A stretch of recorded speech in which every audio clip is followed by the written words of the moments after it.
वाढत्या महागाईत रेपो दर कमी करून RBI कर्जाचा भार कमी करतील अशी सर्व भारतीयांना आशा होती। मात्र सलग 11व्यांदा RBIने रेपो दरात कुठलाही बदल केला नाही।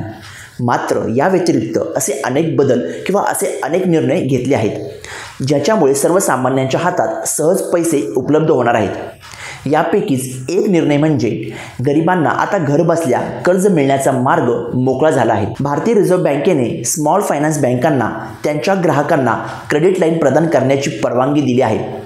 या निर्णयामुळे ग्रामीण व निमशहकारी भागातील लघुउद्योग, सूक्ष्म उद्योग आणि वंचित घटकांना सहज परवडणारी कर्ज मिळणार आहे। या निर्णयामुळे काय होणार आहे तर निमशहकारी असतील किंवा लघु उद्योग असतील, स्मॉल बिझनेस असतील, जे छोटे छोटे दुकानदार असतात की छोटे उद्योगधंदे करणारे लोक असतात, त्यांना याच्या माध्यमातून काय आहे ते सहज परवडणारं कर्ज मिळण्यास मदत होणार आहे। UPIवर प्री अप्रूव्ड क्रेडिट लाईन हे काय आहे तर एक फायनान्शियल प्रोडक्ट आहे।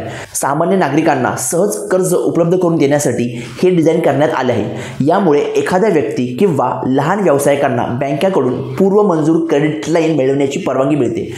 पूर्व अप्रूव्ड क्रेडिट म्हणजे एक काय असतं की पूर्व अप्रूव्ड म्हणजे प्री अप्रूव्ड जे आहे ते तुम्हाला जे आहे ते कर्ज मिळतं किंवा प्री अप्रूव्ड तुम्हाला लोन मिळतं, ज्याचा जो वापर आहे तो UPI त्वरित ग्राहकांसाठी केला जाऊ शकतो।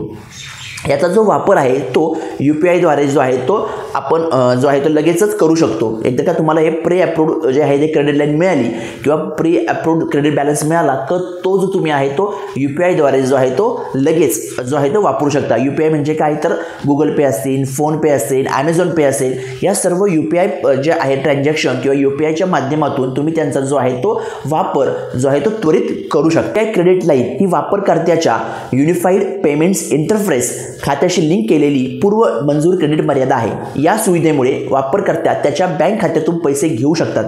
कर्ज म्हणून घेतलेली रक्कम हप्त्यामध्ये किंवा बिलिंग सायकलच्या शेवटी परत केली जाऊ शकते। यामध्ये कसं आहे की हे क्रेडिट कार्ड आणि UPI हे पूर्णपणे जे आहे ते वेगळं आहे। तुम्हाला अगोदर काय होतं की क्रेडिट कार्डच्या द्वारे तुम्हाला जे आहे ते क्रेडिट लिमिट मिळायचं। आता जे आहे ही जी नवीन जर तुम्हाला तुम्ही जर ही जर फॅसिलिटी जर घेतली तर तुम्हाला UPIच्या माध्यमातून की आज सहजपणे सोपं आपल्याला पेमेंट करण्याची प्रत्येक वेळेस UPIच्या माध्यमातून आपण पेमेंट करत असतो।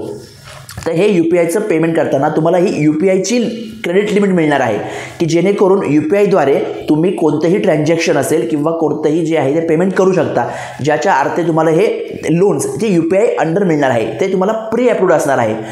तर जे आहे ते ही एक महत्त्वाची जी आहे अपडेट आज RBI कडून जी आहे ती मिळालेली आपल्याला पाहायला मिळते। मग आता हा प्रश्न पडतो की नेमकं हे UPI क्रेडिट लाईन किंवा हे UPI प्री अप्रूव्ड लोन कसं वापरायचं।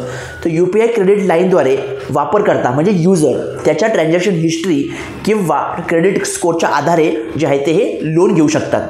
म्हणजे हे UPIचं तुमचं प्री अप्रूव्ड जे लोन आहे ते तुम्ही कशा पद्धतीने घेऊ शकता तर तुमचे जे काही हिस्ट्री असते पेमेंट केल्याची, त्यानंतर तुमचं जे सिबिल स्कोर आहे, ह्या सगळ्या दोन गोष्टी महत्त्वाच्या ज्या आहेत, या दोन गोष्टीच्या आधारे तुम्हाला जे आहे ते हे लोन जे आहे UPIचं प्री अप्रूव्ड लोन तुम्हाला होत असतं।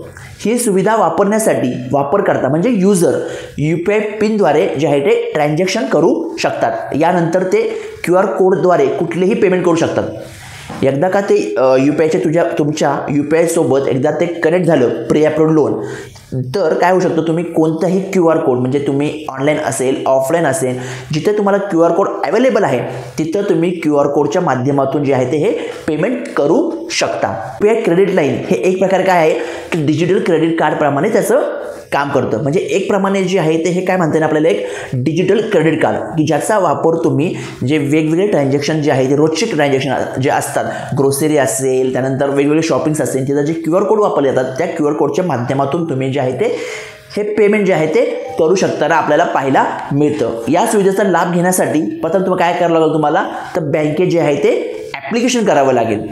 काय करावं लागेल, बँकेत तुम्हाला ॲप्लिकेशन करावं आणि बँकेने एकदा तुमचं जे आहे जे ॲप्लिकेशन मंजूर केलं तर तुम्हाला जे आहे ते याच्यामधले जे आहे ते तुम्हाला हे एकदा अप्रूव्ह झालं का तुमच्याकडं खात्यात म्हणजे मेन तुमचं जे खातं आहे त्या खात्यात पैसे असो किंवा नसो तुम्हाला काय आहे, तुम्हाला UPIद्वारे पेमेंट जे आहे ते करता येणार आहे। त्यामुळे हे जे आहे ते अत्यंत RBIने अत्यंत महत्त्वाचा असा निर्णय घेतलेला आहे की ज्यामुळे स्मॉल फायनान्स बँकेलाही त्यांनी परमिशन दिली आहे UPI पेमेंटची. आता स्मॉल फायनान्स बँकेमध्ये कोणत्या बँका येतात तर इक्विडस बँक असेल, बंधन बँक असेल, सूर्योदय बँक असेल, अशा अनेक ज्या स्मॉल फायनान्स बँकेचे ज्यांना लायसन मिळाले आहेत अशा स्मॉल बँका ज्या आहेत त्या तुम्हाला आता UPIद्वारे तुम्हाला आता क्रेडिट लाईन देणार आहे किंवा एक प्रकारचं क्रेडिट म्हणा किंवा लोन म्हणा जे तुम्हाला अवेलेबल होणार आहे ते जे आहे ते वेगवेगळ्या पद्धतीने. तर असंच हे जे आहे हे खूप महत्त्वाचं अपडेट RBIने दिलेलं आहे. हा अपडेट तुम्हाला कसा वाटला हे तुम्ही आम्हाला या व्हिडिओच्या कमेंट बॉक्समध्ये सांगायला विसरू नका.